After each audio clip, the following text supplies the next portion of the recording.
We hope so. That's part of the game plan. I'm a big believer that we are the luckiest, most blessed people in the world to do this for a living, and because of that, we should have fun in the way we play. And that doesn't mean joke around and not take it serious, but to take true joy in going out there and getting to play a game that we all love in front of millions of people. And one of the other things that you've done is you've instituted them bringing music to the practice floor, which is unusual. Well, growing up, I always loved playing with music, playing basketball with music on. And when I got to Golden State, it's something that Steve Kerr put in up there, and the players really you could see a little bounce in their step when we had music going. So something I enjoyed as a player, and I saw it work with the team. So it's something we brought down here with them. Can you talk about How all the players from different countries? Oh, we have a lot of players on our team that aren't from the U.S. here, and I think that just speaks to how great the NBA has become and how global it's become, where you have these type of talents from all over the world now. And what we like to look for is basketball players, people that know how to play the right way, unselfish. And whether you're from the U.S. or not, if you can play, we'll try to get you on our team. What's your comment on Etienne's performance, and what's your expectation for him this year? Well, he's only been here for a little bit. We don't have any expectations yet, but he was great in the summer pickup games that he played in. He was aggressive, getting to the rim. He's very athletic. He's long. He can space the floor. Was shooting the three very well. So we're happy with the way he was playing in pickup, but we'll see how it goes in training camp, and then we'll make our decisions from that. Look, you come from an organization where they had great success to a very, very young team. So will patience be the key, especially for you? Patience will definitely be important for not only for me, not only the rest of the coaching staff, but for the players, the fans, everybody. I think obviously the front office will be patient. They realize that this is a process, but I think it's important that we set our foundation and we set our goals, and we don't let whether or not we're winning or losing games take us from that path. Obviously, you make adjustments as coaches as you go. But we gotta stay the course and look at it in a big picture. Would you have any say-so as to what music is played on the floor? I leave that to the players. We'll do something on players' birthdays. They can make the playlist. So if it's my birthday, maybe I'll put together a playlist. But for the most part, that'll be on whatever players we decide to make captains or whoever likes music the most. What's your first-year head coach? Do you feel you have a little bit of Wood Olson in you, Phil Jackson, Steve, or you as a first-year head coach? I'm me, honestly. There's a little bit of all of them in me for sure.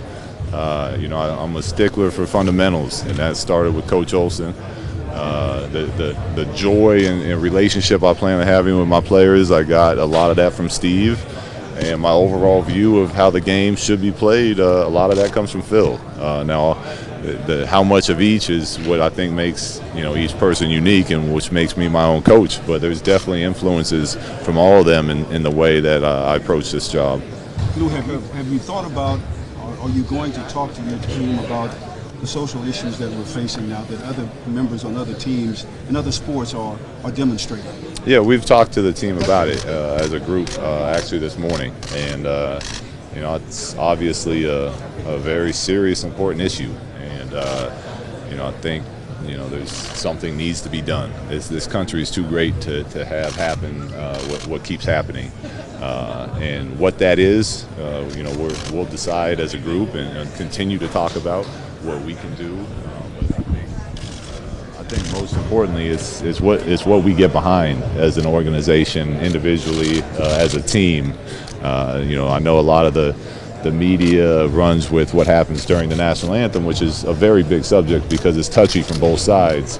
But to me, it's about what kind of change can we make. And that comes from getting with organizations that are in action and doing stuff within the community, and giving our time and money and whatever else we can to help this problem get fixed. What's your personal goal for this season? Do you have a number of wins that you are targeting? A number of wins? Yeah. Not at your all. personal? The goal for me is to get us playing the right way, and that's playing hard. That's playing unselfish. It's becoming a very solid defensive team, picking up the offensive system that we want to put in place, and if we're doing those things, then that's a successful season.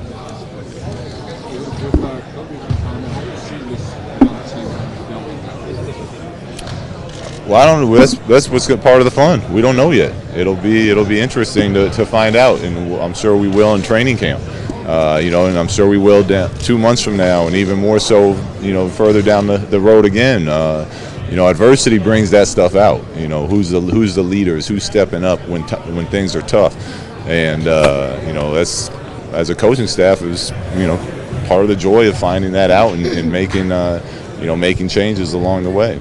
What initial impressions do you have of any of the other guys in terms of leadership qualities and how they might be able to carry it? They've been great, honestly. I think D'Angelo is he's young, but at the point guard position, he's starting to realize the importance of having a voice and being a leader from that spot, which I think he has the skills to do. Julius is not as outspoken, but the way he shows up and works every day is his own type of leadership.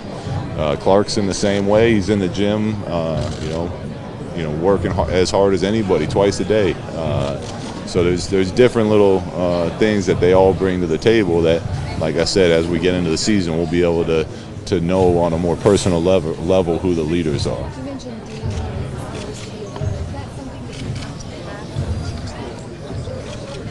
have to have? You can guide as a coach. It's up to players to take what they want. I think some people are born natural leaders, and I think other people learn to become leaders.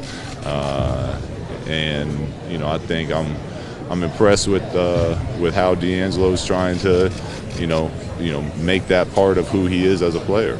Were you born a leader, or did you have to learn how to be? I had to learn how to be a leader. I had 2 older brothers. When you got older brothers, it's no one's following you when you're a kid. So you're a natural leader then. No, it was something that I had to learn as I grew into being a man.